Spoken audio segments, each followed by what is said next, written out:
Alas 2 na ng madaling araw at dito tayo sa Maynila Road.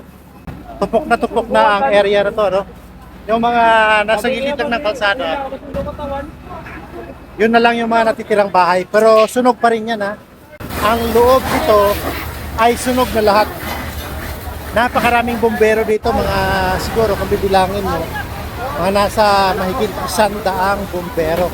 Tingnan nyo yung mga ito, mga host na mga bombero, napakarami nagsasalimbayan. Buong Nea Road dito hanggang doon sa dulo.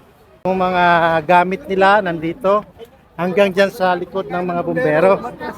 Itong buong kalsada na ito ay nagiging timbakan ng mga nailigtas nilang gamit at nakapila din yung mga bombero dito sa malapad din kasi itong kalsada ng Nea Road eh.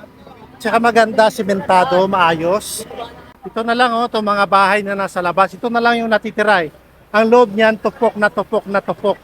Kasi kaninang alas 8 pa ito ng gabi, ngayon alas 2 na. Alas 2 na ng madaling araw.